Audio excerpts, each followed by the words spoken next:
thanks for the opportunity to come and speak with you this afternoon. Just to reiterate, Jo Farah, our Chief Exec, offers her sincere apologies. She had another commitment come in that meant she wasn't able to join you today. Jo asked that I start with passing on her personal, sincere thanks and gratitude for everything that you have done over the course of the last 20 months to keep a service running through the absolutely extraordinary circumstances of COVID. She knows, we all know, that that has not been without its personal sacrifices, without risk to you as individuals, and it's testament to the vocational core of probation that you all have demonstrated that commitment to keep the service running during these just crazy last 20 months. She also asked that I pass on her condolences for any of you who have lost loved ones, have lost colleagues, have lost individuals who have been in your care and supervision during that period. It is a personal tragedy, every single one of those losses. I've got about 4 minutes to speak to you, which is not very long. So I'm just going to reflect on 2 things that I think are positive, and then a couple of things that I'm not going to try and dress up and describe as anything other than challenges for us as a probation service. 2 things, and then there'll be a chance for questions or for you to raise observations and points that you'd like me to hear. The 2 things that I think are positive. The first is, it is a delight to be able to stand in front of a Napo conference in the year in which we have reunified the probation service. And in 4 minutes, I probably don't want to spend too much of that time going back over recent history. The perspective of Napo as a union and you as members has been nothing other than crystal clear throughout the last 10 years of probation around your undimmed opposition to the privatisation of probation. And while it has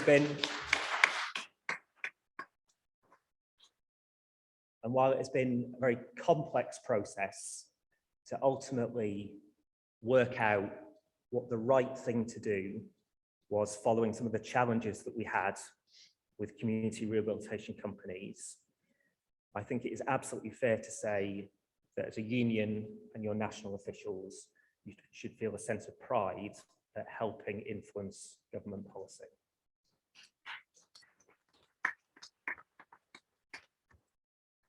The second thing I wanted to talk about as a positive has a slightly negative edge. So if you would just bear with me and let me talk about why I think it's a good thing, and then to move on to acknowledge the complexity of it. The second good thing I wanted to talk about is the fact that we have, in recent years, managed to secure significant additional investment into the probation service. We increased the budget of the probation service by over £150 million a year. That is a 17% uplift on the amount that government was spending on probation in 2018-19. We're now in the middle of a spending review process, so an arm wrestle within government between departments about where government money should be spent. We start that process with a guarantee from Treasury that that 155 million stays in our budget. Another way of describing that is that we have won the argument that for probation to be effective, it needs to be adequately funded, and that for the whole of the criminal justice system to operate effectively, we all need a probation service that is adequately funded. That is not the end of it. So some of you will have, I'm sure you were all avidly glued to the screen during Conservative Party conference last week. I'm sure you're the natural audience. Some of you will have picked up either through that or in the press that we did have announcements last week, as the Shadow Minister was talking about earlier, for additional investment in both unpaid work and electronic monitoring. I'm not going to say very much about that, but I just wanted to pick up on 2 comments that the Shadow Minister made. Firstly, around electronic monitoring. All of that investment that was announced last week is genuinely additional and supplementary to the work of the probation service. That is about putting GPS tags on the legs of people who've committed acquisitive crime, putting sobriety tags on the legs of individuals who've been released from custody where we know alcohol is a factor, using GPS tags to monitor high-risk domestic abuse perpetrators. Each one of those investments is intended to sit alongside the work of probation officers, probation service officers. We do not in any way see that as a swap out or a replacement. It sits alongside and is a tool for you as professionals to use. Just briefly on unpaid work, I absolutely recognise that the headlines in the way that that is announced is a very Louise Casey-esque men in high-vis jackets scrubbing graffiti off the wall. But having had conversations with Minister Malthouse around unpaid work, I am 100% clear that he sees it as being a tool also to help people on probation to turn their lives around. And he sees it as a tool that can help put people on a pathway to a job.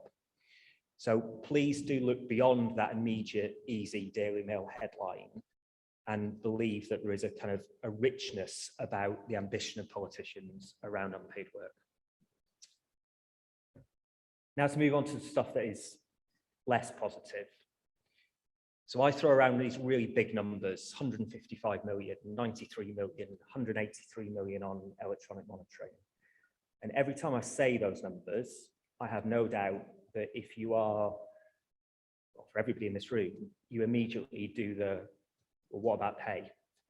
If there's so much money in the system, why can we not translate that into pay awards, pay uplifts, pay increases for you as our staff?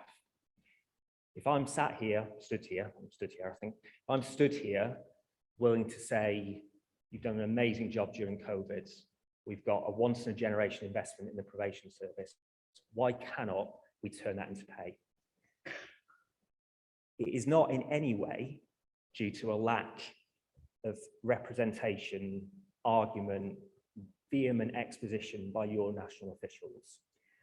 We meet multiple times a week with the team up here, their equivalents within Unison and GMP Scoop, and we leave every one of those meetings in absolutely no doubt about the centrality of pay to everything that we all want to do around probation. We're in no doubt that if we cannot find a way of unlocking pay, then some of our wider ambitions around probation are going to be compromised. But we do operate in a context, at the moment at least, and there's a really interesting story in The Guardian today suggesting this may be coming to an end, but we operate at the moment at least in the context of public sector pay restraint. And that means that any pay award is being crawled over by colleagues in Treasury. And as things stand today, before that spending review has closed, we have not yet managed to get in a position of closing out this year's pay awards, let alone moving on to conversations about what we might want to do in future years. We're putting every ounce of effort into that process that we can, but we have not yet managed to get to a position of confirming this year's position or being able to unlock those future years' conversations. The second thing I was just going to reflect on as a challenge, and then I will pause and invite any questions or comments from the audience, is workload. So pay is essential, workload, increasing our staffing numbers, ensuring that probation officers, probation service officers are not carrying more than the caseload you should have, ensuring that we have adequate case administrators across the service, ensuring that SPOs and managers up the chain all have the time and space to support your staff, not just in line management, but in professional supervision, is absolutely key, again, to unlocking our ambitions. And the two things interrelate, we know that. So we can recruit staff, we need to retain them, and pay is important to that. As you know, we are pushing as hard as we believe we credibly can in the recruitment of staff, with significant numbers of trainee probation officers last year, this year, and each of the next 2 years. We don't believe we can go any faster because of course, having that number of trainees in the system creates yet further pressure and challenge for staff who are already qualified. It's a fine balance, and we believe that we are pushing as hard and as fast as we can to get to a position where we can tackle the challenges and workload that you'll experience. As important is being prepared to think afresh about what we ask staff to do. And we, as part of sifting through the different ways of working that we've inherited from former MPS, former CRCs, we are incredibly open to ideas and suggestions about how we can change the expectations that we set on you as staff to allow you to have more time to work constructively with people on probation. I know that is not your reality today. Your reality today, for many of you, is in a situation where your workload is too high. Many, if not all of you, will be dissatisfied about pay. And you probably want to stand up in a second and say, jam tomorrow, jam tomorrow. But I do not, and I believe this to my heart, I do not believe that as officials, senior officials in the probation service, I do not believe there's anything more we can be doing right now to be making the case to address both of those challenges. I'm going to pause there, and I'll be very open to any questions or indeed any statements that colleagues would just like to make back to me, because one of the purposes of being here is to listen. I'll stop there. Thank you.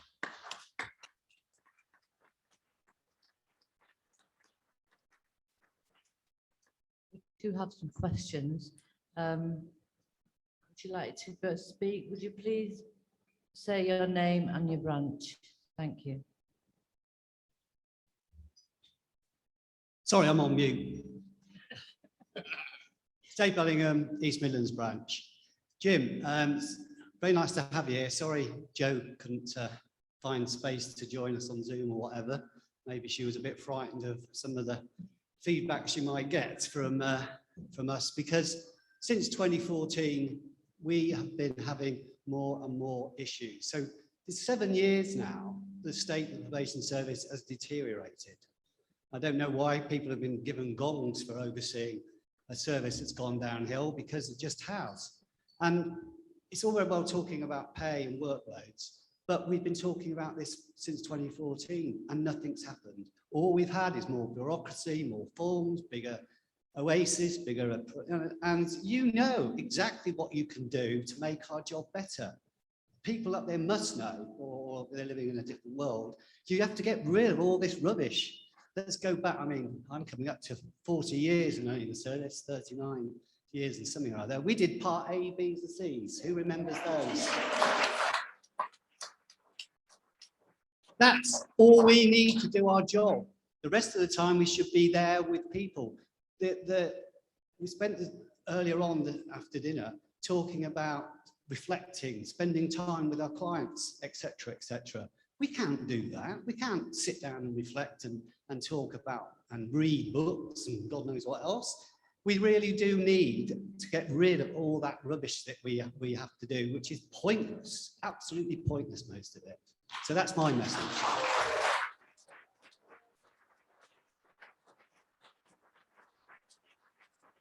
Thank you. I just have another one line and then we'll pause. I'll let you know where we go from their conference. So the question is, why have you not been able to sort out the inordinate amount of time it takes to recruit staff to probation? That's Chris Pearson. Okay.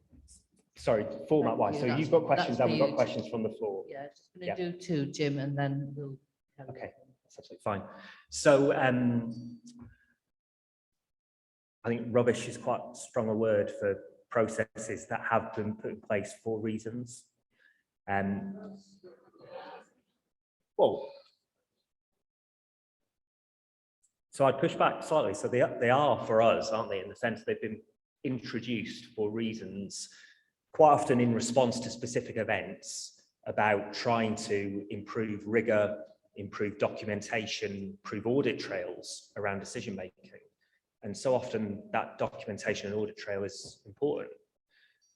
I'd absolutely accept that if you tell the story over 39, 29, 19 years, what I think we've been poor at is we layer process on process on process on process. We don't take things away. So I do take issue with the word rubbish, because I think there is a defensibility around practically everything we ask people to do. I think the challenge is that it's all now so layered that the balance has got lost. And so that would be my gentle pushback. Thank you, Jim. Which I think goes to both questions. Thank you. So now I'm going to move to the other side. Could you please say who you are and which branch you're from, please? Thank you. Okay, thank you. Kate Smith, London branch, and I work in learning and development. So we're just about to have another influx, a very large influx of new learners, which I'm really pleased there's going to be a massive investment in probation, but what are you going to spend the money on? Because our staffing costs are the main cost. But what are we going to do? We're going to privatise by another route and pay other people to do the innovations if we can't pay our own staff more. We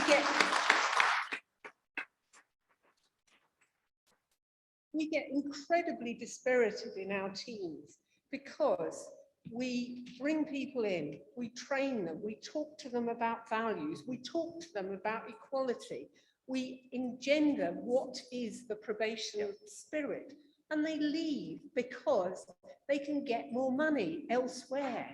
It is so depressing. And that's not the work of my team, that's the work of all of the teams who bring them into those teams, work with them all the time. It's so depressing. And I mean, as you can see, I also have been in probation a long time. I am absolutely passionate about the work we do, but we are not being. Thank you. I'll take one more question from this side before Jim responds. Thank you. Sandra Rogers, Mercia Branch, first time speaker.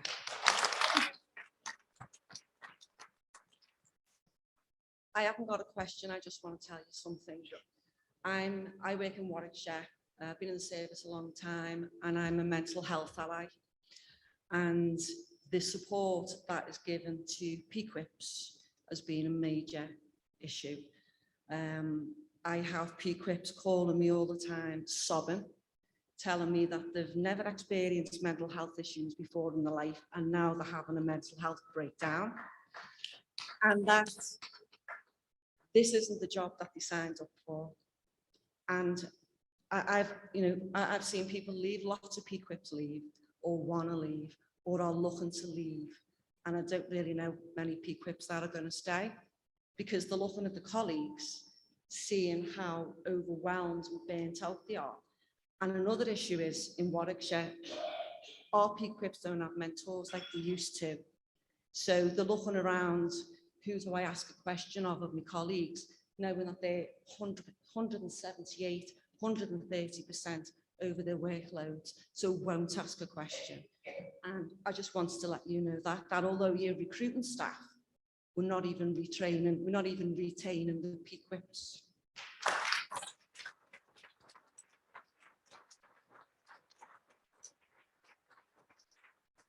Thank you. Jim? Yeah. Thank you. So the two questions or question statement I think really neatly fit together. So what does that 155 million and change go on? It goes on more staff.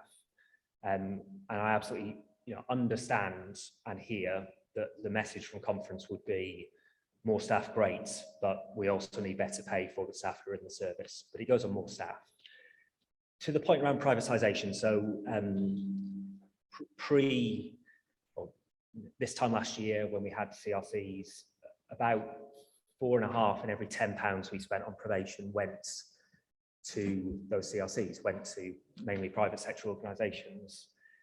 Today, 1 in £10 doesn't come into the core probation service. It goes on our contracts with commissioned rehab services providers, and 70p in that pound goes to voluntary sector organisations. So if one of the concerns, and I accept it's the very minor concern, and the point you raised is around money going to private sector organisations. I would just invite a bit of a comparison between where we are today and where we were a year ago. That landscape has changed dramatically, and again, Napo's voice was part of that. To the fundamental point that you make, you're right. So I'm not a probation officer. You can probably all tell that. I'm a civil servant.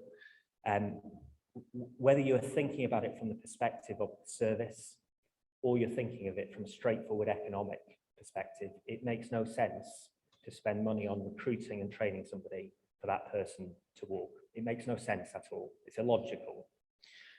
And to the extent there are things we need to change then in the way that we go about recruiting, training, supporting, paying our trainee probation officers, then we need to do that. Because I absolutely agree with your point. You didn't use this word, sorry, but my version of what you were saying is it's illogical to try and bring people into the service and not support them to stay. Thank you. I'm going to take one last question from this side, and then apologies that we're going to run out of time. Hello, my name's Leslie Donoghue from the Four Shires. I would just like to ask about the health and safety of staff. Why do staff have to go off with sickness, stress-related work, stress-related sickness and anxiety that affects them physically, psychologically, behaviourally, before anybody will consider making any adaptations to their workload? And even if they have a sympathetic manager, what can that middle manager do? They can't massage the figures. And so the questions I've been asking of middle managers when I'm representing people is, what is your manager saying? What is your manager saying above that? It all appears to be structural and nobody's doing anything about it.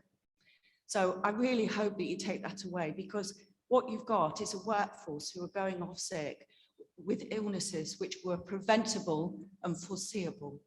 I just want to say,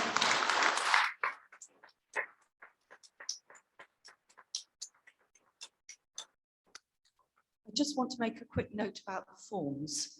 I won't tell you what I call them because it's swear word, but there are too many forms. And I accept what you said, that there's been an overlaying. Does it begin with an F? Yes, it is. Thank you. I call them the effing forms. And if ever I'm in doubt and I've forgotten one, I make sure that I fill it in, because if somebody dies over the weekend, I know it will be my fault because I didn't fill the effing form in. But that aside, I take on board what you said about the overlaying, and it's maybe an apocryphal story, but I recall a consultant in hospitals many years ago when they were doing the NHS reforms, and there was checklist after checklist after checklist. And this guy said, the consultant, I'm not opposed to a checklist saved lives, but how many do we need? And I hope you take that away as well. Thank you.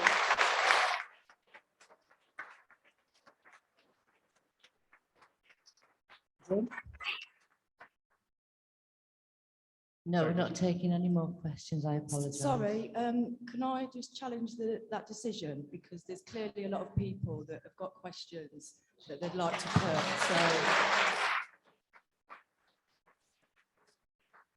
Sorry, we haven't debated any motions yet.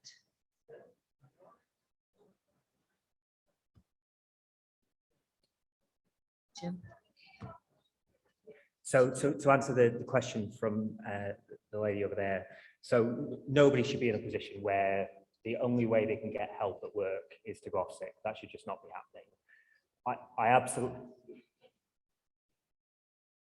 absolutely accept the almost unresolvable challenge of, if you're a senior probation officer and you have a team where everybody in that team is working at, pick a number, but north of 130% and workload measurement tool, then it is incredibly difficult to work out how you share that balance in a way, share that workload in a way that alleviates pressures on individual members of that team. But fundamentally, there's a duty of care issue here, isn't there, between any employer and any employee, and setting aside those challenges around workload, people should not be placed in that situation. And I don't, back to where we started, you know, it is a long, slow path to resolve those challenges around workflows and to resolve the challenges around pay that we have today. So there is no, you know, walk out here and fix it moments. But I hear the point you're making. I hear it loud and clear. Yeah. I also, given the point was around health and safety, I would ask that we change the height of mics for colleagues when they're talking. Thank you, Jim. Conference, I apologise, it is quite hard to hear back here, so I don't know, was that Natalie, and was you challenging the chair's ruling? Okay, thank you. Thank you, Jim. Thank you very much, everyone.